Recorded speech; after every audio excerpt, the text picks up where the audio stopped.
সালাম আলাইকুম।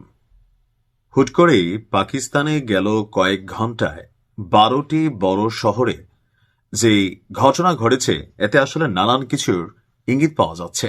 ভাবা যায় যে পাকিস্তানের কোয়েটা সহ বেলুচিস্তানের 12টি শহরে একযোগে অতর্কিত অভিযান হয়েছে, হামলা চালিয়েছে।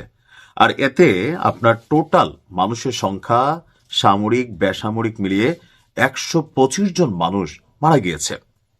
কি ঘটছে পাকিস্তান জুড়ে? মানুষ বিভিন্ন শহরে আতঙ্কে আছে, অনেকে শহর ছেড়ে পালানোর চেষ্টা করছে। আরো বড় কিছু কি ঘটতে যাচ্ছে, বা এই ঘটনাগুলোর পেছনে আসলে কারা? পাকিস্তানে যখনই কোনো ঘটনা ঘটে বেলুচিস্তানের নাম উঠে আসে। আপনারা সকলে জানেন বেলুচিস্তান পাকিস্তানের যে প্রদেশগুলো আছে এর মধ্যে খুবই বৃহত্তর একটা প্রদেশ হচ্ছে বেলুচিস্তান, যারা দীর্ঘদিন যাবৎ স্বাধীনতার জন্য লড়াই করছে। আর বলা হচ্ছে এই বেলুচিস্তানের আন্দোলনের পেছনে ভারতের থেকে শুরু করে পশ্চিমা শক্তি যারা পাকিস্তানকে ভাঙতে চায় তাদের সেখানে ইনভেস্টমেন্ট, এমনকি এই ঘটনাগুলোর পেছনে সম্পৃক্ততার তথ্য বিভিন্ন সময় পাকিস্তান সেনাবাহিনী বা পাকিস্তান সরকার বলে আসছে। বেলুচ লিবারেশন আর্মি তারা এই ঘটনা ঘটিয়েছে, অর্থাৎ আমরা যা ভাবছি যে ঘটনার পেছনে অন্য কিছুই।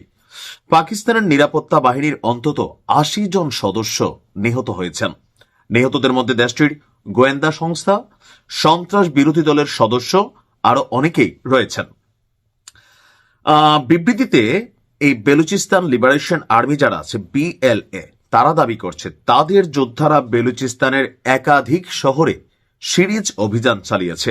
তারা এই অভিযানকে অপারেশন হ্যারো ফেস 2 এ নামে আপনার উল্লেখ করেছেন। পাকিস্তানে নিষিদ্ধ ঘোষিত এই সংগঠনের দাবি তারা 12 ঘন্টা ব্যাপী পাকিস্তানের রাজধানী ইসলামাবাদের নিরাপত্তা বাহিনী প্রশাসনিক স্থাপনায়ও তারা অভিযান চালিয়েছে।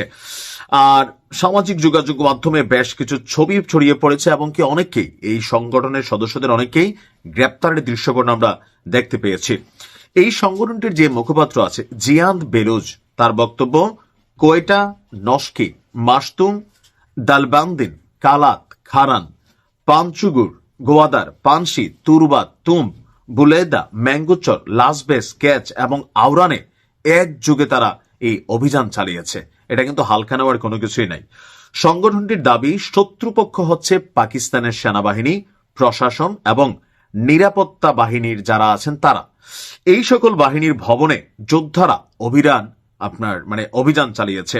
বেশ কয়েকটি অঞ্চলে সাময়িকভাবে পাক সেনাবাহিনীর চলাচল বন্ধ করে দেওয়া হয়েছে। এমনকি এই অভিযানে তারা নিজেদের 7 জন যোদ্ধা শাহাদাত করেছে বলেও তারা জানিয়েছে। তবে পাকিস্তান সেনাবাহিনীর মিডিয়া উইং দাবি করছে বেলুচিস্তানে ভারত সমর্থিত 92 জন সন্ত্রাসীকে তারা শেষ করে দিয়েছে। সেই সঙ্গে 18 জন বেসামরিক নাগরিক এবং 15 জন সেনাও নিহত হয়েছে। এখন পাল্টাপাল্টি দাবি আছে। আর বেলুচিস্তান এই মুহূর্তে উত্তাল আছে। এই শহর ছেড়ে অনেকেই আপনার চলে যাচ্ছে। এমনকি মসজিদগুলোতে সম্ভাব্য সামরিক হামলার প্রচার প্রচারণা চালানো হচ্ছে। হাজারো মানুষ তাদের বাড়িঘর ছেড়ে নিরাপদ শহরের উদ্দেশ্যে আপনার কি বলা হয় যে এখান থেকে চলে যাচ্ছে।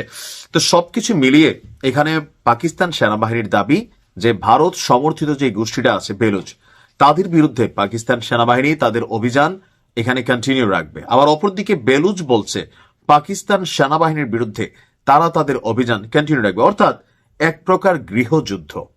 একটা দেশের মধ্যে যদি এরকম হয়, সেখানে গৃহযুদ্ধ ছাড়া আর কোনো কিছুই হয় না, আর এতে প্রাণ যায় সাধারণ মানুষের।